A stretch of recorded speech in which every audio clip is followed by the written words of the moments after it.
शुक्रिया जी मोहतरम, बहुत शुक्रिया। बहुत माजरत के साथ मैं जिस पॉइंट के ऊपर तवज्जो दिलाना चाहती, पॉइंट ऑफ ऑर्डर जिसको कहते हैं सर, जब ये असेंबली रूल्स के मुताबिक काम ना करे। सर कमेटियों में क्या हुआ इस बात पे मैं आती हूँ मोहतरम, यही इसी बात पर हमें एतराज़ है। भाई मतलब हम बैठ जाए, आप बात कर लें। मतलब इतनी देर से क्या कर रहे थे आप? मतलब हमारे हम भी एक जमात है, हमें बात करनी है, प्लीज। नहीं, ये मैं रिक्वेस्ट कर रही हूँ सर। असल में अगर आप मुझे टाइम दीजिए, पॉइंट ऑफ ऑर्डर होता क्या है? पॉइंट ऑफ ऑर्डर उस वक्त होता है जब रूल्स की वायलेशन हो।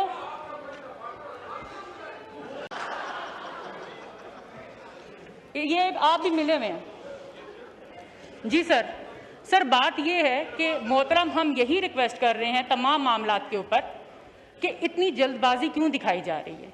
यहाँ से मैं अपने मोहतरम से इस चीज़ पे एग्री करती हूँ। ठीक है, आप कह रहे हैं कि आपने जिस ऐनक से उसको देखा, ठीक है, हमें वो ऐनक एडजस्ट करने में थोड़ा वक्त लग रहा है। हम आपसे वो वक्त चाहते हैं। हो सकता है वो बहुत अच्छी चीज़ें हों, हमें वो समझने में देर लग रही है, हम वो इतनी जल्दी वो समझ नहीं पा सकते हैं।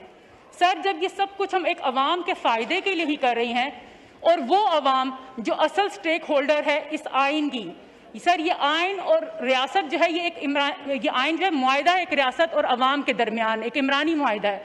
तो जो उसके असल स्टेक होल्डर्स हैं, क्या हमने उनको ऑन बोर्ड लिया? क्या हमने उनमें ये चीज़ें सर्कुलेट की? उनको क्या सर्कुलेट करनी है? सर जो अवाम के यहाँ पे नुमाइंदे बैठे हुए हैं, आप उनको भी नहीं बता रहे हैं।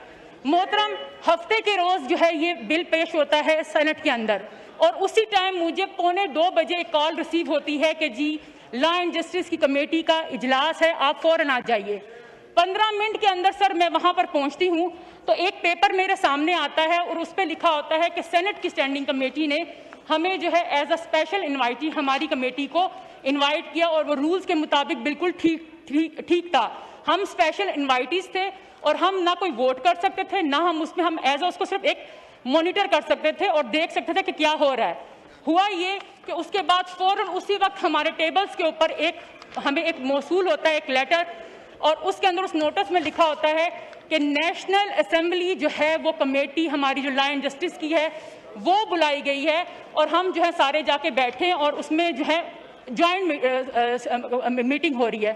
सर ये रूल्स हैं, और रूल्स जो हैं जब वो बनते हैं वो इसीलिए बनते हैं कि कमेटियां जो हैं वो सही और ये असेंबली सही काम करे, और ये रूल्स भी कौमी असेंबली नहीं बनाया है। सर 122 ये कहता है कि जब कोई भी बिल जब किसी असेंबली से जब ले होगा तो फिर वो जो है आगे कमेटियों की सूरत में जाएगा। सर शर्त क्या है उस बिल का सामने आना? तो ज्वाइंट मीटिंग्स किस तरह से जो है हमने कंडक्ट कर ली, और हैरत की बात है अगले दिन भी वही नोटिस आ रहा है और किसी की इस चीज़ के ऊपर तवज्जो नहीं दी गई। सर हम रूल्स की बार बार वायलेशन कर रहे हैं। अगर हम इन रूल्स को नहीं लेकर चलेंगे तो इस पार्लियामेंट का वकार खो देंगे, हमारी कमेटियां कमज़ोर हो रही हैं। मोहतरम बात यही है जो मैं बार बार आपसे कह रही थी कि हम कितनी अमेंडमेंट्स करने जा रही हैं। सर टोटल 208 आर्टिकल्स हैं आइन के, और 48 आर्टिकल्स में सर अमेंडमेंट हो रही है। मोहतरम मैं बार बार ये रिक्वेस्ट कर रही हूँ, 48 आर्टिकल्स को हम छेड़ रहे हैं, किसी को ओमिट करने जा रहे हैं, किसी को बदल रहे हैं। सर हम ये खिलवाड़ कर रहे हैं, हमें वक्त दीजिए। जल्दी किस बात की है? आपके पास नंबर पूरे हैं, माहौल साजगार है, पावर आपके साथ है, और मुल्क के बड़े बड़े अदारे आपके साथ हैं, तो फिर डर किस चीज़ का है? सर उसको सर्कुलेट कीजिए अवाम के अंदर और हमें वक्त दीजिए। हो सकता है हम उस ऐनक के नंबर को एडजस्ट कर लें, हम उस चीज़ को समझ जाएं, या हो सकता है कि हम आपको समझा दें।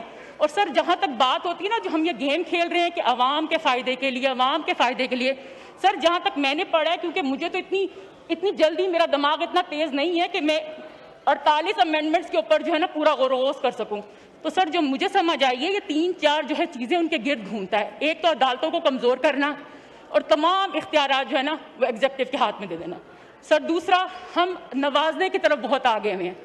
हमने एक तरफ तो एजाज़ात नवाजे टाफियों की तरह सर, और अब क्या किया कि हम जो असिस्टेंट्स रखने जा रहे हैं, एक गरीब मुल्क असिस्टेंट पे असिस्टेंट जो है भर्ती किया जा रहा है मुशीरान के नाम पर वजीर आजम के, तो क्या एक गरीब मुल्क अफोर्ड कर सकता है? लेकिन पॉलिसी ये है कि नवाजो और इनको खुश रखो। वजीर आला को भी इसी तरह से मुशीरान चाहिए, और यहाँ पर भी मुशीरान की तादाद जो है असिस्टेंट्स के नाम के ऊपर जो है सर वो बढ़ाई जा रही है।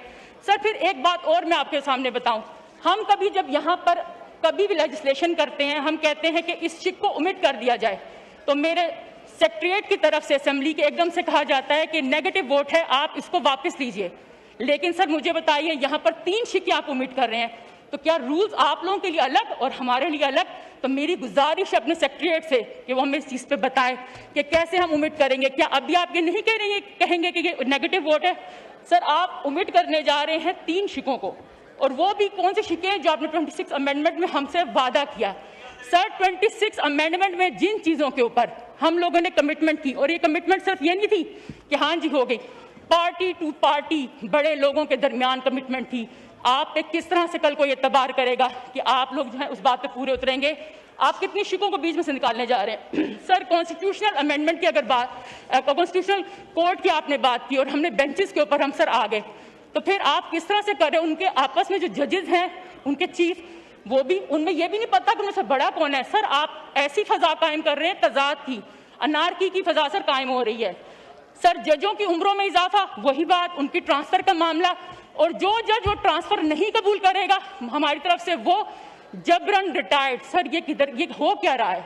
मतलब कि समझ से बालातर है कि होने क्या जा रहा है सर। अच्छा, फिर वफाकी शरीयत कोर्ट, वफाकी आईन की अदालत के और सुप्रीम कोर्ट के जो है फैसले भी आपस में जो है वो एक दूसरे पर लाजिम और मलजूम नहीं है। मतलब कि फैसला किसने करना है, हमें ये समझ ही नहीं आ रही। सर जजों की उम्र क्यों बढ़ाई जा रही है? सबको पता है क्यों बढ़ाई जा रही है। सर 243 की अगर हम बात करते हैं, हमने कुछ हालिया दिनों में ये जो जंग जीती, ऐसी जंग जीती कि दुनिया ने देखा, हमने दुश्मन के छक्के छुड़ाए। सर कोई शक नहीं, एक तजर्बा जो कामयाब रहा, हम उस तजर्बे को ख़राब क्यों करने जा रहे हैं? वो उसी की आदत के अंदर सारा कुछ हुआ था ना, तो हम ये क्यों करने जा रहे हैं? मुझे समझ नहीं आ रहा कि हम बजाय अवाम की बात करने के हम नवाजने की पॉलिसी के ऊपर सर चले गए हैं। तो मोहतरम ऐसा नहीं होना चाहिए। रूल्स को, इस पार्लियामेंट को, इसके बनाए गए जो कवायद ज़वाबित है सर, इसको अहमियत दीजिए। ये ना हो कि सर वक्त हमारे हाथ से निकल जाए। और मैं बड़ी शर्मिंदगी के साथ, बड़े मौदमाना तरीके से ये कहना चाहूँगी कि जहाँ पर पीपल्स पार्टी का नाम हमेशा आइन बनाने वालों में याद रखा जाता है सर, लेकिन लोग इनको, इस आइन को बिगाड़ने वालों में भी याद रखेंगे। शुक्रिया जी।